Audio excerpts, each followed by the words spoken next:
Welcome back to the Canada show. Welcome back. Welcome back. Sorry, ladies and gentlemen, I was having technical difficulties with finding a video and I found the correct video. So we're going to go ahead and watch it.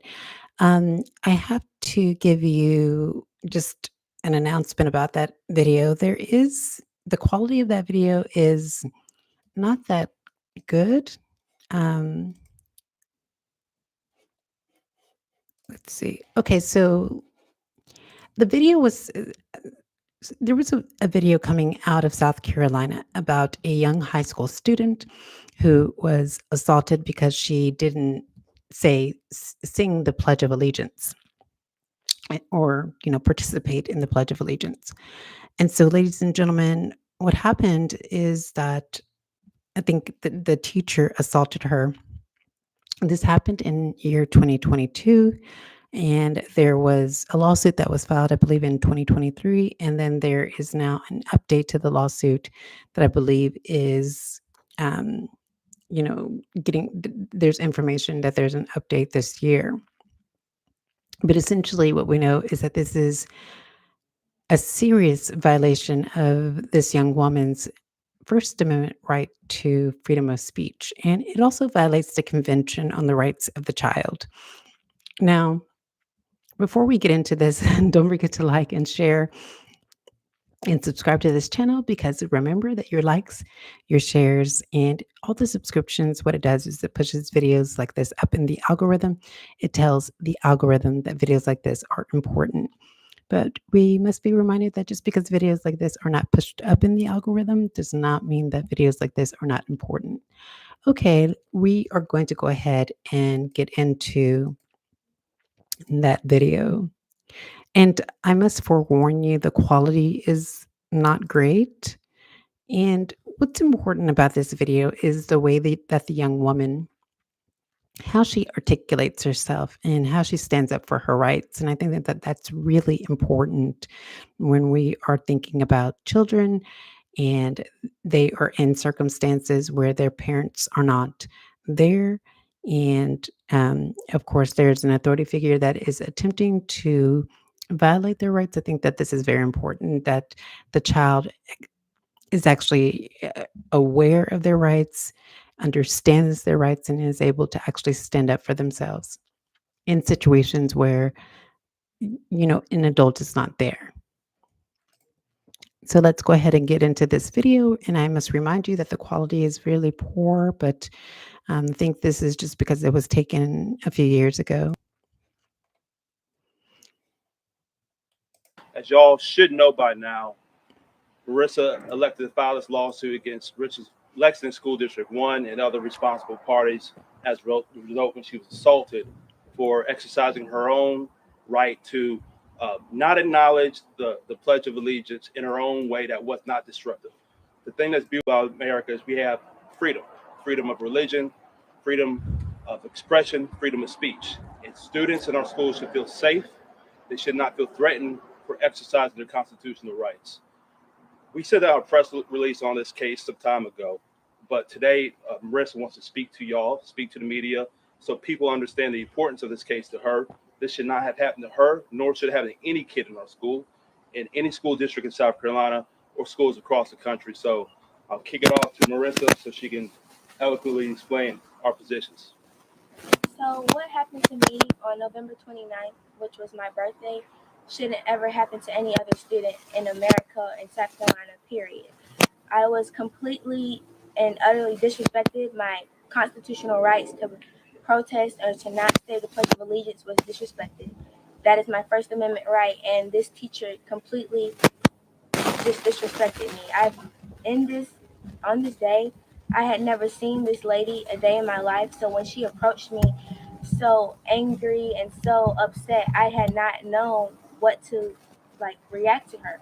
So she approached me, she grabbed me, she pushed me up against the wall, and I was just not prepared for that. And no student should ever have to go through such traumatic things, and then for you to go to your principal and tell them, oh, this happened to me, I just got assaulted, and this teacher is still out there. And he's just like, well, shouldn't you be proud of your country? I tell Jacob Smith, he's like, well, I'll look at the cameras and I'll send you back to class. the teacher still works there, and every day, like some days, even So, ladies and gentlemen, I just want to interject and say that you, as an American, you're supposed to have the right to freedom of thought and to decide whether or not you want to be patriotic or not. And I know that in some religions that you are not required to, uh, pledge of allegiance to a flag. It's idolatry. And so, for example, I was raised Jehovah's Witness, and for a few years when I was in elementary school, we didn't pledge allegiance to the flag because it was considered idolatry. And Jehovah's Witnesses, it's you're not supposed to pledge to a flag, and so we always set that out. And so this is supposed to be a freedom that is enshrined within the US Constitution. And so it's deeply concerning that this young child has gone through such a traumatic event where she was exercising her right not to participate in a patriotic event in school. And of course, I think in her particular case, it was not religious. It was more so like her right to freedom of thought, right? And her family's right not to pledge allegiance to a flag when there is injustices happening in the United States. And I think that that's exactly what her parents or the student has said. So let's continue to listen.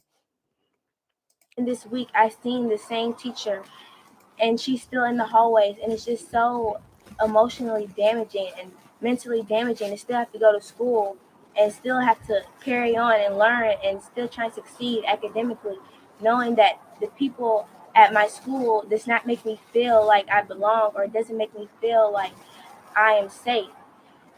I just cannot imagine how anyone else who's gone through this type of experience would react, because for me, I would never expect that this would happen to me. I've gotten many outrage reactions about my actions, about not stopping for the Pledge of Allegiance and not saying the Pledge of Allegiance. But I just want to make sure that everyone knows that I know my constitutional rights. I know that no one can take those rights away from me. And me walking during the Pledge of Allegiance and me not mentioning the moment of silence, I haven't said any of those things since the third grade. Once I realized that in those pledges you say liberty and justice for all, but is America really liberty and justice for all?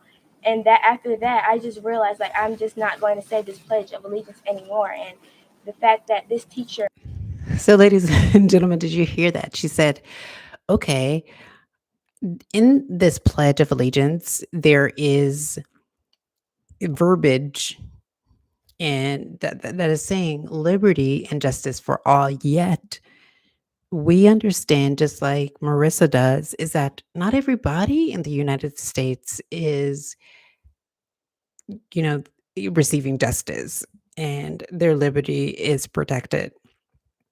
And so, because of the inequality in the United States, she has made a conscious decision to not to recite the Pledge of Allegiance, and that is her right. And I think that that is the correct position to take until there is considerable changes in the United States where there is equality and the injustice is eradicated altogether. She should be, her right to protest against um, any communication or verbiage that is contradictory to the tenets of democracy and international law. Her right to protest should be upheld. Let's continue. attacked me and basically disrespected me completely just because of that, no one should ever go through that, and no one should ever have to still walk to school or be in school every day and have to face this teacher and have to face the same administration who let this happen. No, after I said what happened to me, no one has apologized. No one has acknowledged my hurt. No one has done anything. The teacher is still here at the school, Nicole Livingston. She is a special needs instructor. So I can just, the fact that she had the will to just do this to me, I cannot imagine what she's doing to the special needs students who can't even speak up for themselves. And the fact that So did you hear that? So the student is saying that so Marissa, she's not in any special needs classes, but the teacher that assaulted her was a special needs instructor. And so her position is that okay, well if she attacked me, then I could just imagine what she's doing to these vulnerable students who are special needs, and it's quite disconcerting. So we'll continue.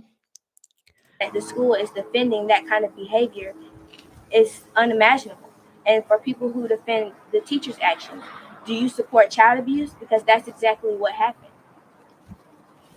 And also, like I said, we have Ladies and gentlemen, we need to give Marissa a big, round of applause.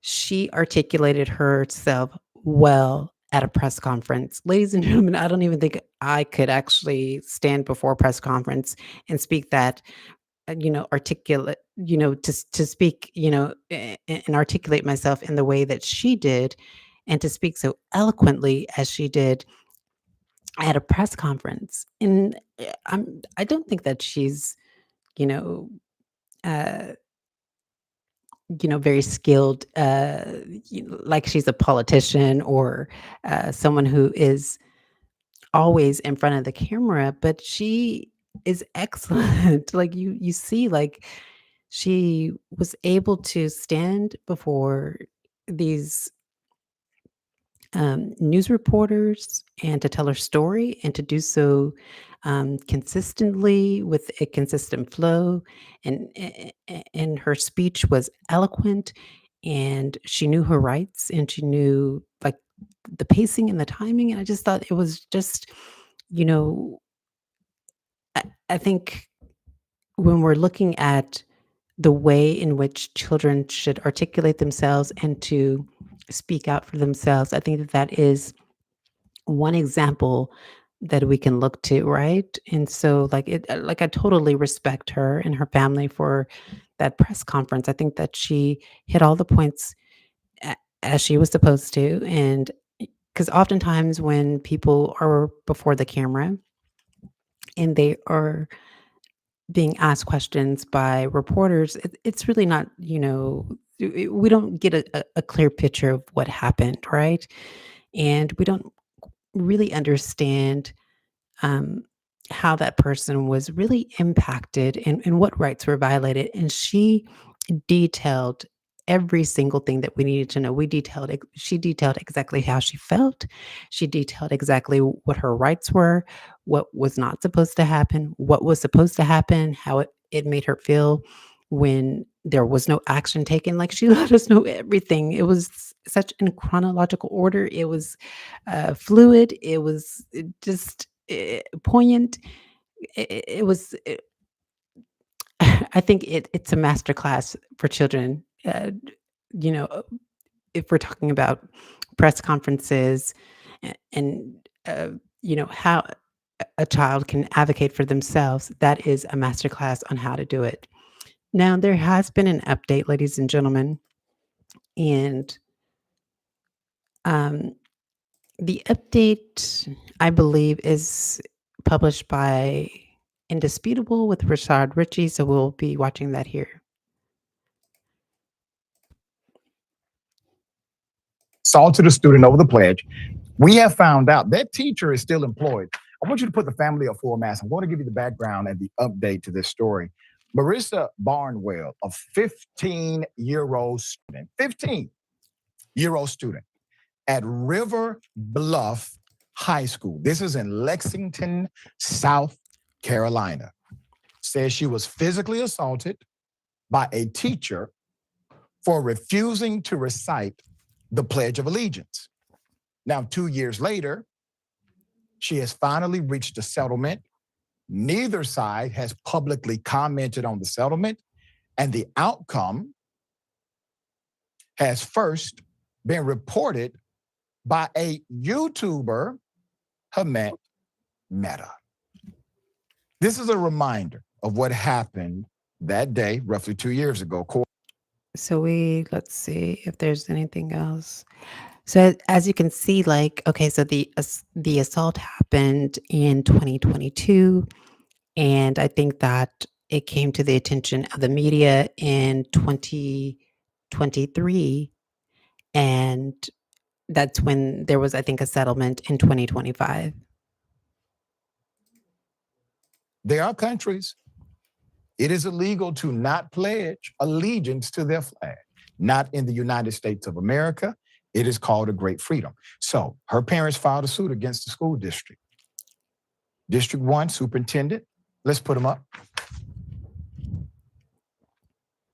Garita Postlethwaite on the left. River Bluff principal Jacob Smith in the center. And River Bluff teacher Nicole Livingston on the right. And they also filed against the South Carolina Department of Education on her behalf. Now, here's a quote. I was just in disbelief, Barnwell said at a press conference announcing the lawsuit. Quote. So I think he's just going over that again. What we watched in the press conference, her speech, which was, again, to reiterate, very eloquent. But ladies and gentlemen, why I'm so concerned is that I believe that it violates the Convention on the Rights of the Child.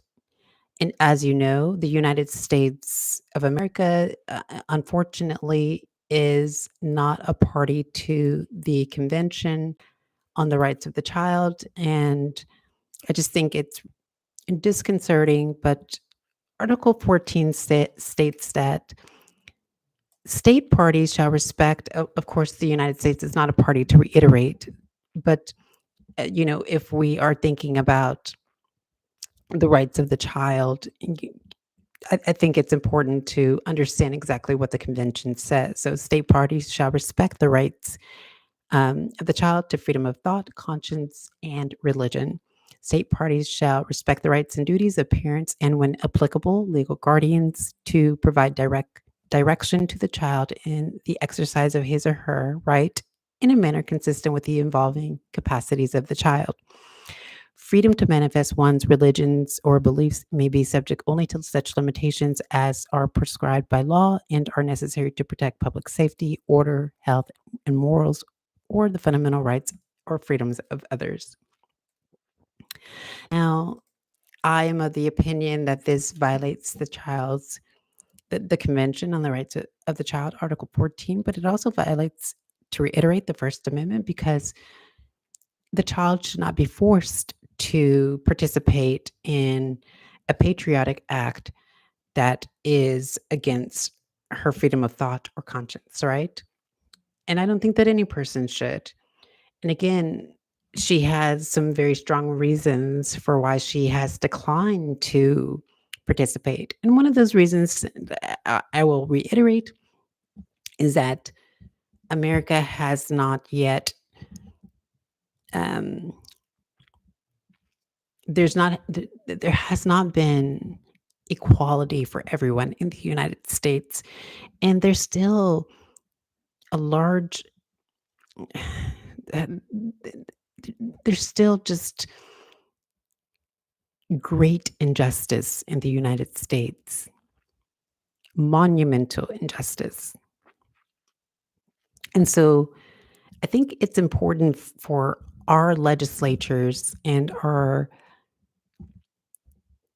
politicians and the government officials in the United States to understand that if you truly want for Americans like Marissa to participate in such acts, then there really needs to be some change on a federal level. There needs to be change on the local level. There needs to be change on the state level. There needs to be change on a federal level. And this change needs to, it needs to be tangible. So people need to see and be able to I guess, in a sense, um, it. Let me reiterate, let me rephrase what I'm saying. It needs to be practical and effective, not theoretical or illusory, is what I meant to say. So the changes to the inequality that is happening in the United States needs to be practical. We need to be able to say, okay, well, this is actually working, and it needs to be effective. So it can't just be, okay, well, it's not working, right? Okay, so that didn't work, and it can't be illusory. And so until that happens, which I'm with Marissa on this, and it hasn't happened yet. Until it does, then I'm like her. Like there's no reason to pledge, right? Until those changes are made. Because we do, as an American citizens, we want to be happy of our country and we want to stand in allegiance with our country. But in order for us to do so, there needs to be changes made and everybody needs to be equal. And so I'm calling on the United States to make those changes. I'm calling on the United States to really take into consideration the rights of children and to consider ratifying the rights of the child. I know that the United States has pulled out of the WHO, the World Health Organization. It has actually pulled out of the Human Rights Council, but I would really urge the United States to reconsider those actions and to actually um, ratify the Convention on the Rights of the Child. It's a very important convention.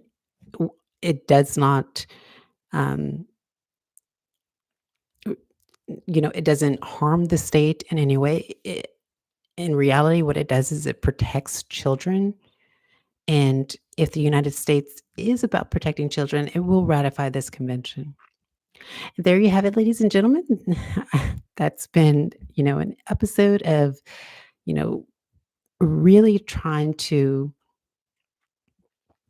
talk about these human rights instruments in a way that is applying to real life stories and instances that are really happening in real life. And for example, um, we know that the convention is hard law, it's not soft law. So the states do have obligations under it. So if they do ratify it, it is binding, but maybe perhaps that's the reason why the United States has not ratified it because it will be by ratifying it that they will be obligated to protecting those rights that are enshrined in the convention. So that's a topic for another night. But there you have it, ladies and gentlemen. Don't forget to like, share, and subscribe to this video. And we will see you next time. Bye bye.